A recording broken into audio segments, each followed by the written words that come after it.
Saludos a todos los telemitas o seguidores de Crowley. Yo soy Rafael Llanuam y en este video seguiremos introduciéndonos al tarot de Crowley mediante su escrito correspondiente, el libro de Thoth. Hablaré un poco sobre los personajes de la corte hallados en esta baraja, ya que no corresponden a los tradicionales encontradas en barajas más antiguas. Y también estaré tocando de una manera muy superficial algunos temas del árbol de la vida de la Santa Cábala. Así que si les interesan todos estos temas, recopilados o inventados por Crowley, acompáñenme hasta el final del video, que seguramente todo esto les puede interesar. Contáctate con nosotros.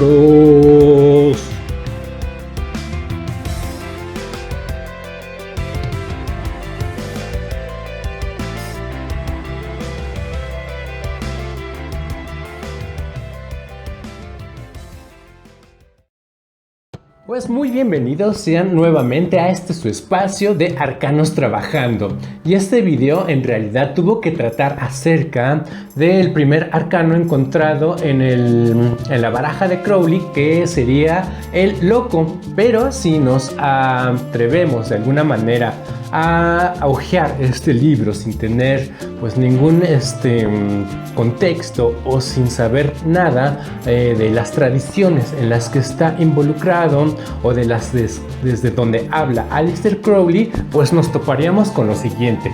Se los voy a leer. Dice: esta carta, el loco, está atribuida a la letra Aleph. Es la primera de las tres letras madres, es decir, Aleph, Mem y Shin, quienes se corresponden entrelazadas de diferentes formas con todas las tríadas que aparecen en estas cartas, y especialmente con fuego, agua, aire, padre, madre, hijo, azufre, sal, mercurio, rajas, estabas y tamas. Así es que bueno, pues aquí Crowley nos da un montón de ejemplos que si no sabemos nada de hinduismo, que si no sabemos nada de alquimia, pues nos quedamos así pues con una cara de qué diablos nos está tratando de decir Crowley, ¿no? O imagínense que esto lo aplicamos o se lo decimos a uno de nuestros consultantes en nuestras lecturas de tarot cuando le salga el loco, ¿no? Le empecemos a hablar de todas estas triadas, pues también creo que se sentiría de alguna manera o muy confundido o muy perturbado, o simplemente pues no entendería nada, ¿no? Y pues creo que esto es algo de lo que no me gusta de Crowley, porque bueno, por una parte sí, ¿no? Sería excelente que todos tuviéramos esta cultura, que todos supiéramos de qué está hablando, que todos tuviéramos este alcance o esta erudición, ¿no? en todos estos temas, pero aunque sí los tuviéramos, aunque sí realmente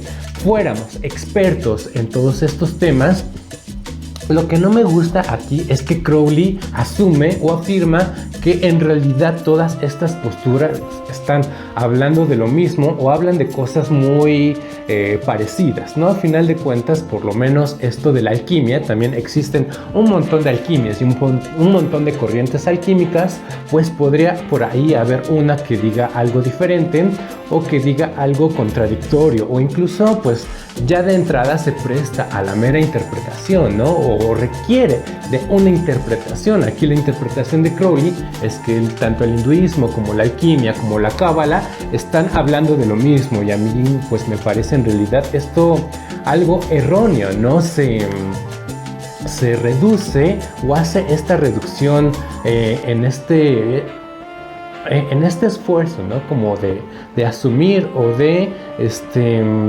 llegar a esta conclusión de que todas estas cosas están hablando de lo mismo. Por lo menos aquí lo más, ya si tomamos como de entrada que todo esto es cierto, a mí me costó como trabajo entenderlo, ¿no? Agarrarle la onda. Tuve que leer toda esta teoría, todo este primer capítulo del libro de Thoth, porque pues sí se explica ahí de alguna manera todas estas cosas, aunque de ahí pues muy extrañamente, ¿no? Muy forzado. Por lo menos si nos quedamos con lo que nos dicen en este apartado de, a ver, se llama, para no inventarles, se llama El tarot y la fórmula del tetragramatón, que viene en el primer capítulo, pues nos habla o reduce aquí Crowley a primeramente de todas estas triadas a una dualidad, ¿no? Entre lo activo y lo pasivo, que aquí pues podemos quedarnos únicamente con estas partes, que aquí son 4, que es el padre, la madre, el hijo y la hija, para no hablar como de las otras cosas, ¿no? Que ya sería más bien meternos en temas de alquimia o de hinduismo. Aquí simplemente empecemos con la madre y con el padre, que es esta dualidad de lo activo y de lo pasivo. Aquí pues Crowley también hace esta igualdad con el azufre, que sería lo activo, y el mercurio, lo pasivo, o también pues con estas otras partes, ¿no? del hinduismo. Pero bueno, aquí lo interesante es que pues sí, en estas triadas es muy intuitivo, ¿no? Que surja algo, un tercer elemento, o que se produzca algo más, que sería el hijo, o estas otras emanaciones, producciones, reacciones.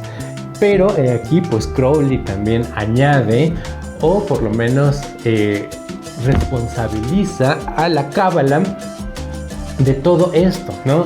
Porque dice que, a ver, aquí tengo la cita, que dice aquí: se afirma que los cabalistas, después de inventar el tarot, procedieron a hacer ilustraciones de estas ideas sumamente abstractas, del padre, la madre, el hijo y la hija, y las llamaron rey, reina, príncipe y princesa.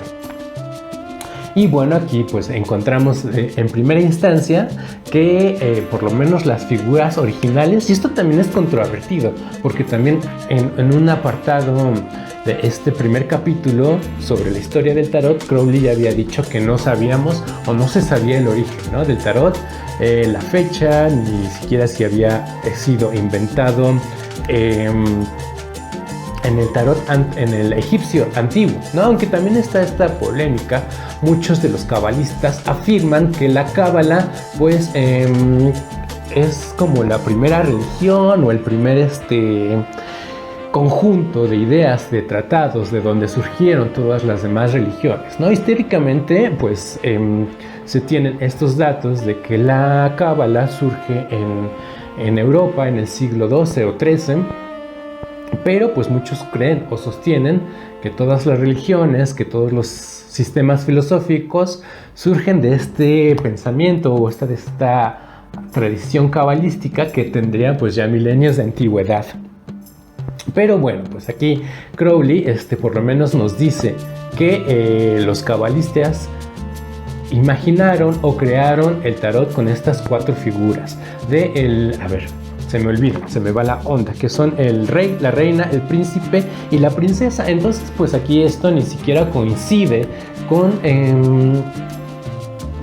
los nombres o los personajes de la baraja de Crowley, porque quita el al rey y pone el caballero, ¿no? Entonces pues ya queda ahí el príncipe, la princesa, la reina, que sí son elementos de el tarot original, que es lo que aquí se podría intuir de esta cita de Crowley. Y además pues él aquí hace el intercambio, ¿no? Del rey a caballero. Y entonces pues ahí empieza a explicar Crowley, ¿no? Porque dice en todo este apartado que todo esto da cuenta, ¿no? Ya leanlo ustedes y a ver qué les parece. Pero dice que todas estas razones, o que hay esto explica, ¿no? Porque hay 4 figuras de la corte en el tarot. En realidad pues creo que no se dan explicaciones concretas, pero bueno, pues aquí Crowley simplemente dice que como dice: para nuestra baraja se ha creído más conveniente adoptar los términos caballero, reina, príncipe y princesa para representar la serie padre, madre, hija, pues la doctrina implicada, que es sumamente compleja y difícil, así lo requiere, ¿no? Entonces pues ahí empieza a meter complejidades, o por lo menos se toca, ¿no? Que esto es realmente algo complejo. Yo lo leí una y otra vez y pues sí me costó como mucho trabajo ahí sacarle un poquito de sentido, ¿no? Nos dice que que esto, a ver, por aquí hay otra cita bastante peculiar, porque nos dice que miren, se los voy a leer. A través de todas estas atribuciones confusas y a veces aparentemente contradictorias, con una paciencia inagotable y una pertinaz energía, se llega finalmente a una comprensión lúdica, a una comprensión que es infinitamente más reveladora que lo que podría ser cualquier interpretación intelectual. Así es que, pues, manden al diablo todo lo intelectual, ¿no? Más bien, aquí hay que tener una paciencia inagotable y una pertinaz energía. Incluso aquí más adelante dice algo bastante chistoso, porque dice que los envidiosos dirán que todo esto no tiene sentido, ¿no? Que todas estas cosas que está diciendo son contradictorias. Bueno, no dice los envidiosos, pero les voy a decir lo que dice, ¿no? Dice, este es un ejercicio básico en el sendero de la iniciación. En caso de que uno fuera un superficial racionalista, resultaría muy fácil encontrar defectos en todas estas atribuciones e hipótesis semifilosóficas, pero también resulta muy fácil demostrar matemáticamente que es imposible golpear una pelota de golf.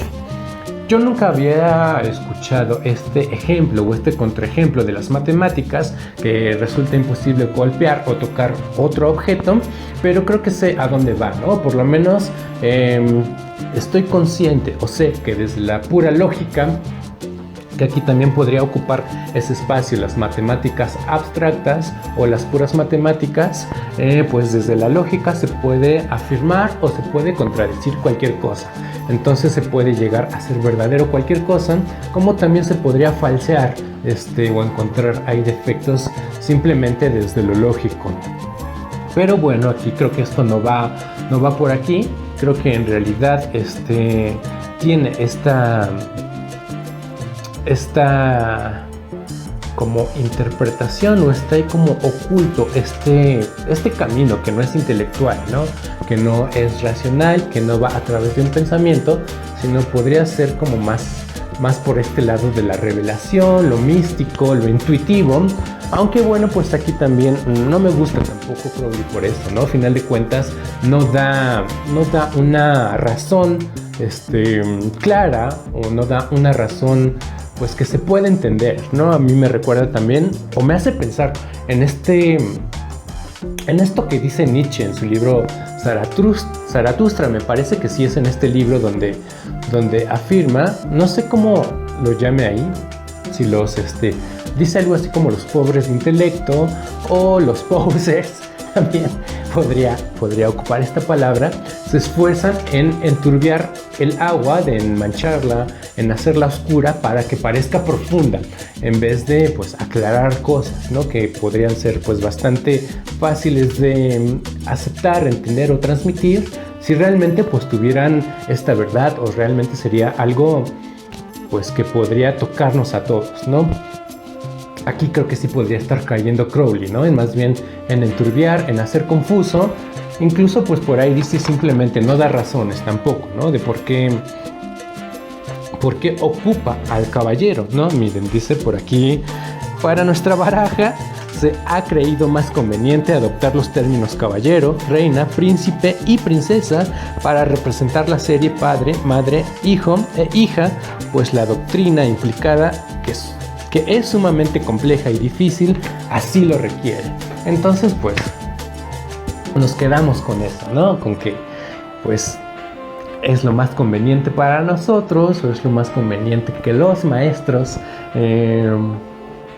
pues, lo hayan pensado para transmitirlo así, ¿no? Si le creemos también a Crowley todo esto, de que cada maestro, pues, hace las modificaciones que más le parezcan pues adecuadas, ¿no? Para transmitir, para enseñar, para ocultar, para revelar. En fin, pues ahí hay un montón de malabares que hace Crowley. Hay un montón de afirmaciones que tenemos que creerle en un principio, o tenemos que pues tragarnos, ¿no? Sin saber bien por qué. Pero bueno, pues aquí vamos a darle el beneficio de la duda. Vamos a seguir avanzando con esto.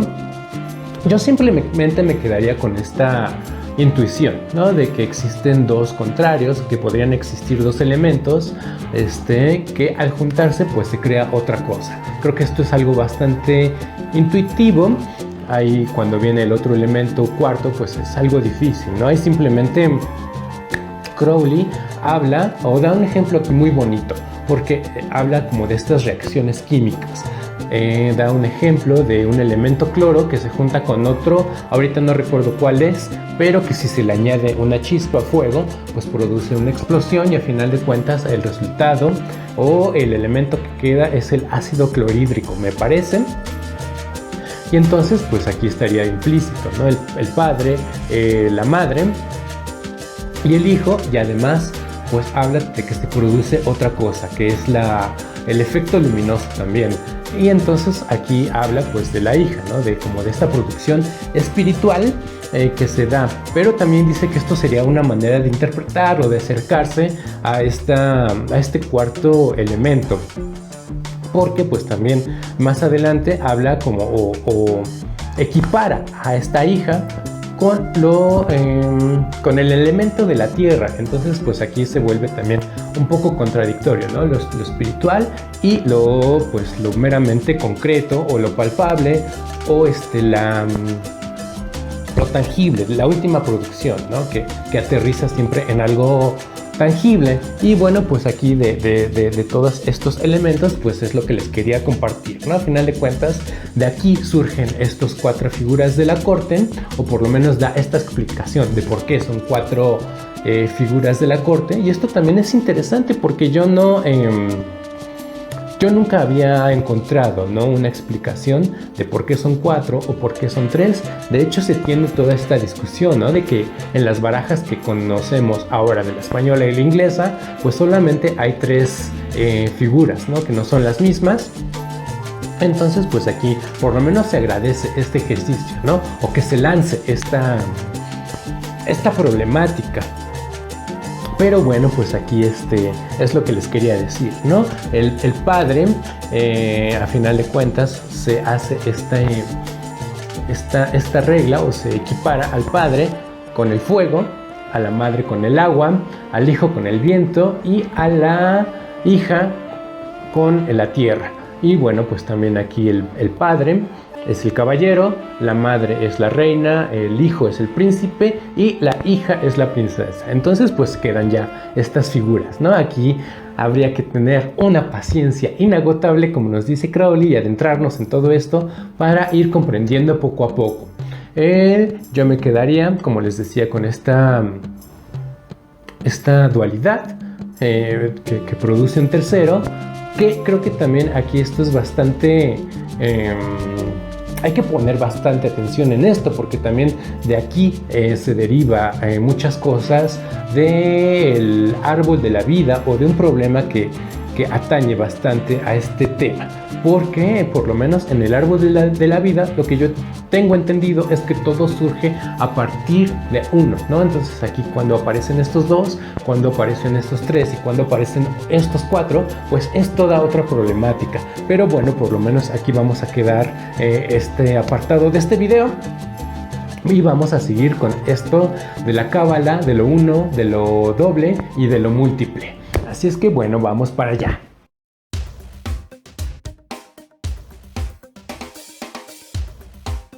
Muy bien, pues para empezar esta segunda parte me gustaría aclarar, como ya lo hice en el video pasado, que existen pues un montón de corrientes o concepciones o acepciones de lo que es la cábala, lo que se estudia en ella o el alcance o lo que describe, ¿no? A final de cuentas hay como bastantes corrientes. Hay cábala metalera, hay cábala popera, hay cábala reggaetonera, hay cábala de autoayuda, ¿no? Hay cábala de coaching.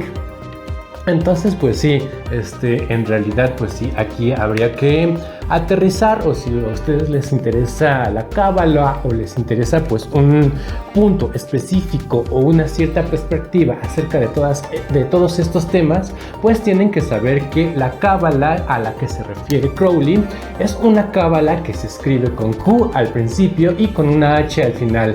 No creo que yo tengo entendido que según el tipo de corriente o el tipo de cábala se escribe diferente. Yo me parece que la he visto por lo menos escrita de 8 maneras diferentes, 8 o 10. Entonces pues sí, a final de cuentas pues sí, también tenemos que investigar o tenemos que darnos a la tarea en qué cábala nos estamos introduciendo o desde dónde.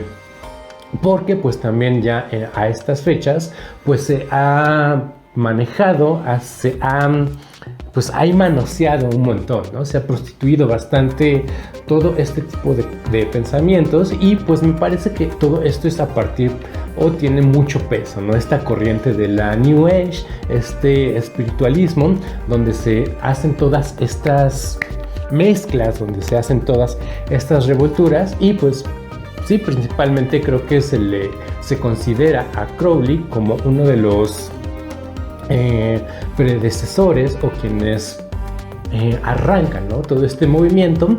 El otro pues también está por ahí muy cerca, Carl Jung, que también hace hay malabares parecidos, ¿no? Afirmaciones también de este tipo de las que hace Crowley, que asemeja o que piensa encontrar una similitud o que hace como este tipo de discursos en donde todo queda en un mismo plato, ¿no? Y pues a eso estamos acostumbrados hoy en día, a que si queremos podemos agarrar un poco, ¿no? de cada corriente espiritual, le añadimos a nuestro menú un poco de hinduismo, le añadimos un poco de taoísmo, de budismo o incluso de cosas mexicas, ¿no? Hay de mole y de pozole y de todo, ¿no?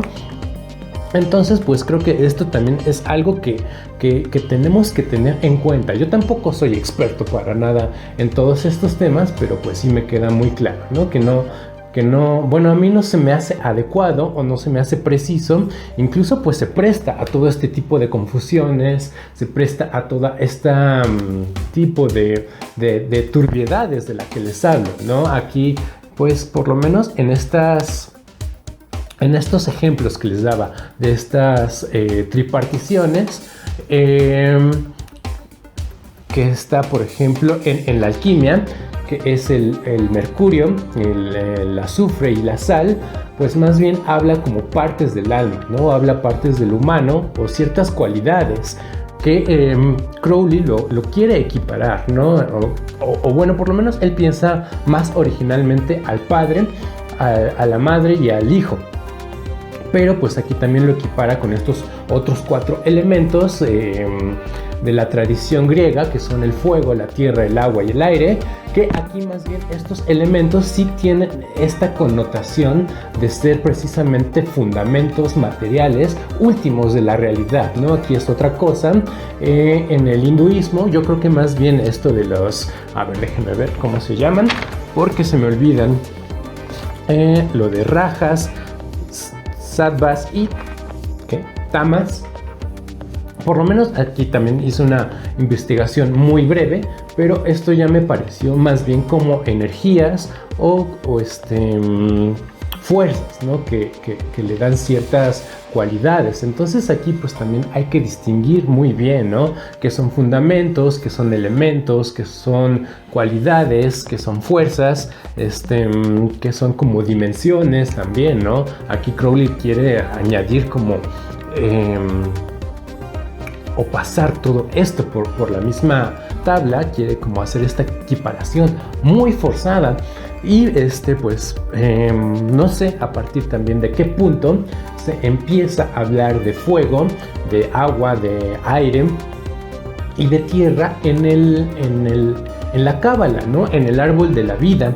Creo que esto no tiene nada que ver originalmente con la cábala, y pues aquí volvemos a caer, ¿no? En estos orígenes, en estos mitos de en dónde se origina, pero por lo menos lo poco que yo investigué fue también a partir de Wikipedia, ¿no? Tampoco hay que creerle mucho a esta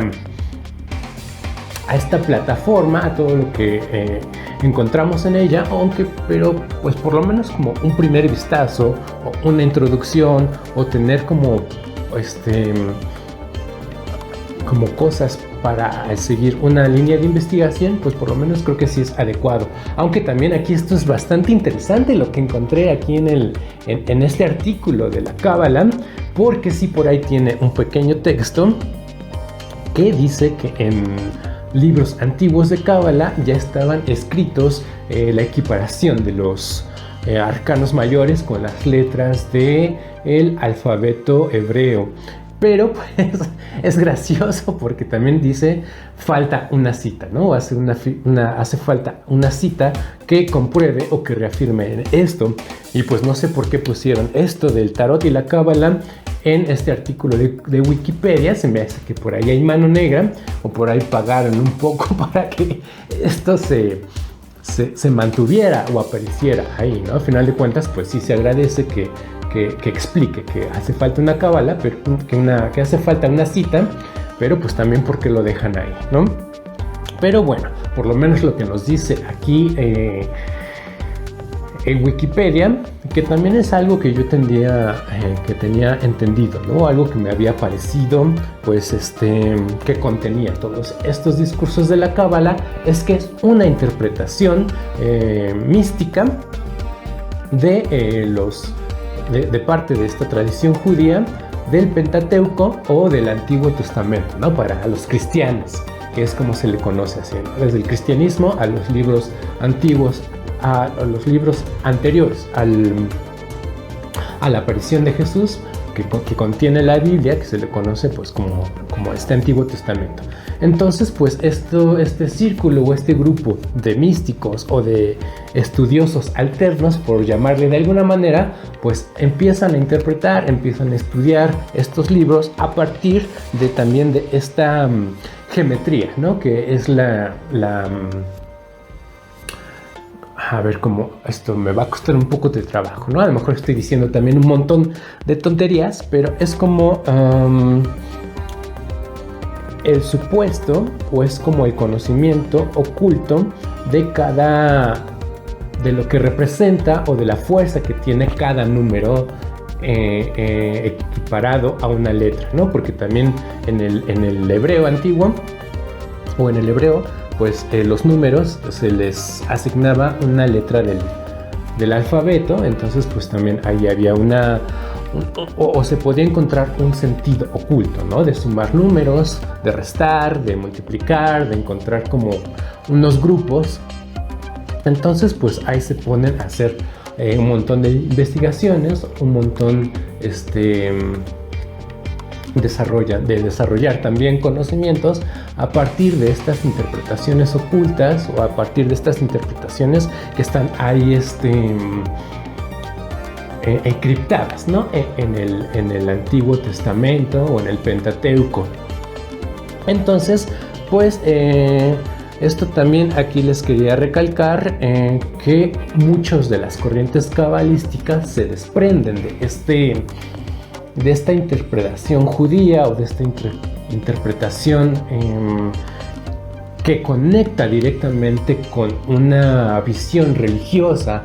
Aquí esto es interesante también porque la cábala que maneja Crowley, o por lo menos en esta introducción, en este primer capítulo que yo leí, me parece que no aparece ni una vez el nombre o el concepto de Dios, ¿no? Él incluso piensa que esto de la cábala tiene más un origen, o sea, se equipara más a esta corriente pitagórica. A ver, por aquí tengo la cita, porque dice que como mejor se define la realidad última es mediante los números y su interacción. Que pues sí, por ahí también dice esto, ¿no? De que no sabe si la cábala surge del pitagorismo o hay algo anterior a estas dos corrientes, a la cábala y a lo pitagórico, que ya manejaba, ¿no? Todos estos números, toda esta concepción fundamental. Pero aquí también esto es interesante, por ahí tengo otro video que explico un poco, ¿no? Esto de los elementos, de los 4 elementos y de que son un fundamento material. Esto es muy importante de la realidad. Y aquí los pitagóricos pues creían que los números son realmente, tienen una materialidad, ¿no? Realmente hay algo ahí, concreto, material. Esto no tiene que ver con las matemáticas que ya conocemos hoy en día.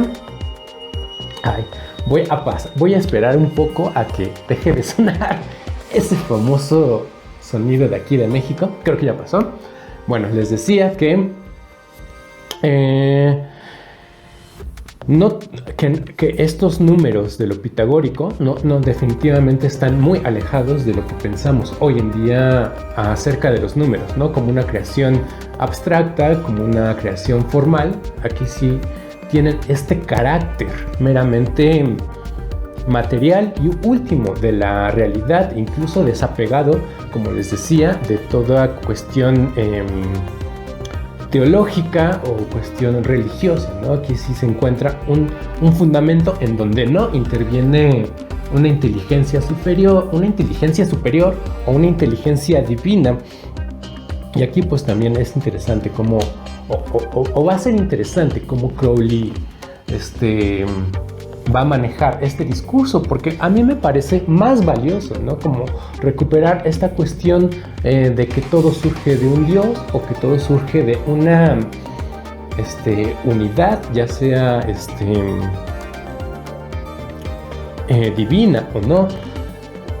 Y esto también, pues creo que tengo entendido, ¿no? Que también este árbol de la vida es como esta representación, o es como este esquema de cómo va surgiendo todo a partir de una divinidad. En este caso, pues si retomamos lo hebreo, si retomamos lo judío, pues sí estaríamos pensando precisamente en un Dios, ¿no?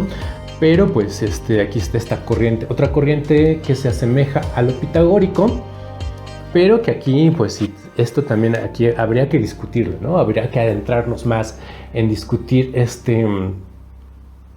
estas precisiones de lo meramente material en los números de lo pitagórico, porque entonces se pierde lo espiritual, ¿no? Más bien aquí se parecería un poco más a corrientes como la aristotélica, ¿no? Donde a final de cuentas sería la sustancia sería algo que precede, que surge después. Primero está la materia y después ya surge lo material, ¿no? Y aquí pues con el árbol de la vida pues parece lo contrario, que primero está lo divino, que primero está lo espiritual. Aquí les voy a dejar el ejemplo, el esquema, la figura del árbol de la vida. Es muy bonito, ¿no? Porque digo, hasta arriba también, esto yo no lo sé bien, si la corona es Dios. Por lo que yo tengo entendido, hay algo arriba de esta corona, arriba de este esquema. Por ahí Crowley lo llama la luz ilimitada.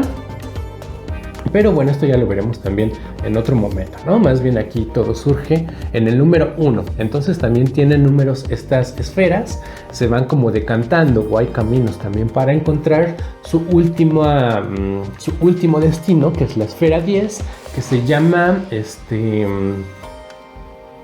el reino, ¿no? Ahorita no recuerdo su nombre en hebreo, es Tiferet, creo que sí, algo así, no me acuerdo, me las tengo que aprender todavía. Pero bueno, pues es como pasa de esta inteligibilidad o esta divinidad, esto totalmente abstracto, pues ya a lo más material, ¿no? Es como se materializa el espíritu, ¿no? Y cómo va recorriendo todos estos caminos, cómo va recorriendo pues todos estos senderos. Y entonces, pues sí, aterriza en algo concreto, ¿no? Aterriza en un ser humano, en otras creaciones, en la naturaleza. Entonces, pues también nosotros somos un reflejo, o en nosotros, en nuestra alma, en nuestro espíritu, también está este mapa, ¿no? Este esquema. Entonces, pues para eso todo sirve, para eso sirve precisamente la cábala, ¿no? Para conocernos a nosotros mismos, para conocer cómo surgió el universo, para conocer cómo surgió la naturaleza. Pero aquí les vuelvo a repetir que es importante distinguir, ¿no? Porque, por ejemplo, para la alquimia, que también recupera esta tradición griega, pues está buscando más fundamentos materiales, que también pues aquí ya pasa en esta evolución de la alquimia, pues pasa a la ciencia, o a lo que conocemos hoy como ciencia, que ya deja de lado pues todo lo espiritual o todo lo divino. Y esto pues me parece bastante desafortunado, aunque pues también sería imposible, ¿no? Porque no se puede llevar a Dios o lo espiritual al laboratorio, ¿no? No habría manera, sería incluso pues una blasfemia, o pues a lo mejor en cierto momento sí se puede llegar, sí podríamos llevar a Dios al laboratorio, a ver qué a lo mejor pasa eso algún día. Pero bueno, pues por ahora simplemente me parece muy desafortunado que se emancipa, que pues sí también ha llevado su evolución, ha llevado sus propias creaciones, toda esta ciencia, pero se desapega, ¿no? Aquí más bien el concepto de la ciencia pues también caería en que todo tiene un origen material, ¿no? Podríamos encontrar como esta cuestión de podremos retrotraer todo a cuestiones meramente materiales, ¿no? Incluso como se piensa ahora desde la psicología o desde la biología, que nuestras emociones, que nuestros pensamientos están regidos por una materia, ¿no? A mí esto también me parece algo absurdo, pero pues podríamos también atribuirle, ¿no? O explicar que nuestros pensamientos están regidos por nuestras neuronas o por nuestros neurotransmisores, ¿no? Nuestras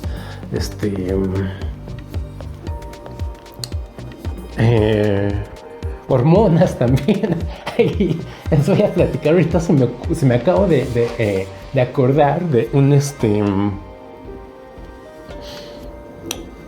de uno de estos certámenes que hacen de estas Miss Universos o estas figuras de belleza, que le preguntan a ella a qué se le por qué creía o en dónde encontraba la fuente del cambio climático, ¿no? Y entonces su respuesta es genial, porque no tienen que saber nada de estos temas, ¿no? Estas personas, no sé para qué les preguntan eso. Digo, su línea de trabajo o su meta donde aspiran es una belleza, ¿no? Creo que si yo fuera a aspirar a estos concursos, pues no tendría nada que hacer. Pero bueno, pues también es válido, ¿no? O se piensa en esta perfección de encontrar una belleza con una inteligencia. Aunque bueno, pues aquí también es otro tema, ¿no? Simplemente les quería decir la fabulosa respuesta de esta mujer, porque dice que ella encuentra o cree que el cambio climático se debe a las hormonas del sol, ¿no? Entonces, sí, uno está caliente, uno está frío, ¿no? A partir de estas hormonas. Pero bueno, pues también aquí es como recuperar, ¿no? O esta imaginación o este ejercicio especulativo, porque también todos estos temas de la cábala, pues precisamente son muy especulativos, ¿no? Como ya les decía Crowley, pues aquí hace todo un enredadijo, hace todos unos malabares y que nos dice pues que no se puede explicar a través de la razón, ¿no? Seguramente en algunos años, bueno, en algunos siglos, esto de las hormonas pues no tendrá vigencia, ¿no? Ya encontrarán otra manera de explicarlo, o habrá otra manera más profunda de explicar esto de las hormonas, y se reirán, ¿no? En nuestro tiempo también de que nosotros hablábamos de hormonas en nuestro cuerpo. Pero bueno, pues también aquí les platicaba esto de que esta mujer se imaginaba unas hormonas en el sol, porque pues también existe este ejercicio de proyectarnos o de hacer un ejercicio intelectual, de pensar, ¿no? Lógico, y también de crear. Aquí creamos mitos, creamos explicaciones, creamos símbolos también, ¿no? Y esto también pues puede ser bastante rico, ¿no? También en esta geometría de las que les hablo, pues existe toda esta alucinación, todo este ejercicio de andar inventando o de andar creyendo que deducimos cosas. Me recuerda también a un capítulo de Los Simpsons en donde Homero pues predice, ¿no? El fin de los tiempos a partir de ahí de un cálculo extraño, ¿no? En unas escrituras. Y entonces pues sí, se presta a hablar de nuestro espíritu, a crear símbolos, a hablar de lo que creemos, de dónde se originan todas estas cosas. Y entonces, bueno, pues aquí lo que les quería platicar es que Crowley pues creo que confunde también, ¿no? O mete a la fuerza también muchos conceptos, pero por lo menos para él en esto lo ubica. Ya les decía que existían como estos niveles en el árbol de la vida y pues cómo se va decantando, ¿no? Y bueno, aquí él pone hasta arriba en la esfera número 1 el fuego, que sería el padre. En el 2 y en el 3 pone el agua. Miren, aquí en el fuego pone que es la esencia espiritual desprovista de cualidad o cantidad. En el agua, que son las esferas 2 y 3, pone los poderes creativos y transmisores de su virilidad e inteligencias. Del 4 al 9, que es el hijo o el aire, pone las cualidades mentales y morales concretadas en su personalidad. Y en el 5, que es la hija o la tierra, pues es el vehículo físico de los otros números. Y bueno, pues por lo menos aquí les quería como introducir esto, ¿no? Por lo menos este esquema general, global, de cómo opera este esquema del árbol de la vida, de que más o menos trata, y en donde se aterrizan estas partes del hijo, la hija, el padre y la madre. Que bueno, pues también aquí les digo que siento que es algo forzado, ¿no? Por lo menos en una tradición más antigua sí quedan acomodadas dos columnas en el árbol de la vida, que es lo pasivo y lo activo. Y aquí pues pues no sé, muchas veces quedan dobles o quedan ahí como duplicadas en el árbol de la vida, en los senderos o en las esferas o en partes, ¿no? Entonces pues también ahí hay que distinguir también muy precisamente desde qué corriente está postulando cada elemento o cada parte en el árbol.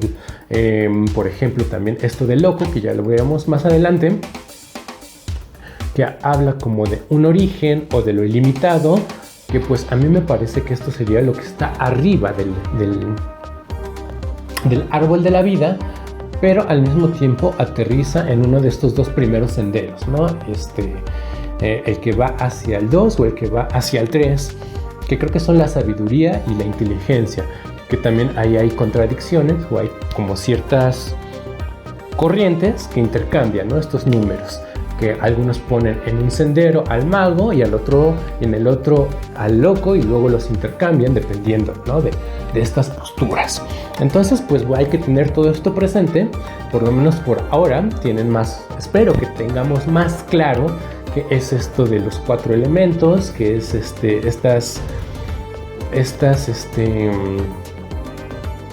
discursos de 3 partes que en el tarot se vuelven 4. Y cómo opera, ¿no? Cómo operan estas fuerzas o estas partes de lo femenino, de lo masculino, de lo activo, de lo pasivo, de lo que surge, de las dos cosas que surgen de esta unión. Y aquí también encontré algo interesante. Antes de acabar, ya iba a terminar, porque hablaba en esta dualidad o en estas cosas que se pueden crear a partir de lo activo y de lo pasivo. Habla Crowley de dos corrientes. Creo que por una parte está como la tradición judía o ortodoxa, que habla como de que a partir de esta unión se puede concretar a partir de la madre y del padre, se puede dar esta unión de lo activo y de lo pasivo y retornar a esta unidad, a esta completud, a esto eterno. Él habla aquí de una esterilidad, ¿no? Simplemente es retornarnos a Dios sin haber producido nada. Y luego está como esta tradición que a él le llama pagana, aunque no terminé de entender si es en la que está inscrito o sumergido él, que es en la que sí se produce el hijo. Y luego por ahí habla de gemelos, ¿no? Que también es el hijo y la hija, o esto ya es más simbólico, ¿no? Les digo que también aquí es como pues retomar, aquí no es por burlarme de esta mujer, ¿no? Que habla de las hormonas del sol, que pues aquí podría ser también ridiculizable, ¿no? Lo que nos dice Crowley de los gemelos o de que sale por ahí una hija extraña, pero pues también sería retomar, ¿no? Es como ¿por qué es verdadero para esta mujer que el sol tenga hormonas? ¿O por qué es para Crowley verdadero que se produzcan también dos cosas más allá de estos dos principios? Y pues por lo menos aquí sí esto es lo que yo puedo recuperar, ¿no? Que sea productivo, que sea, aunque sean puras locuras, aunque sean puras especulaciones, creo que a final de cuentas proyectamos nuestro espíritu, proyectamos nuestra verdad, y creo que esto es bastante rescatable, ¿no? Y creo que por eso con esto me quedo para finalizar y terminar este video. Espero sí estar hablando ya de loco en el siguiente video del primer arcano y pues ya de adentrarnos, ¿no? Y a ver si explica poco a poco todas estas cuestiones Crowley en su libro. Por hoy los dejo, eso es todo, que tengan un destino que será bastante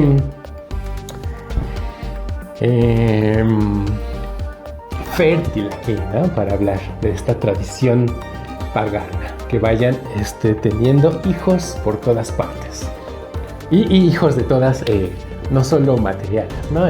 Estas producciones intelectuales o estos hijos espirituales principalmente.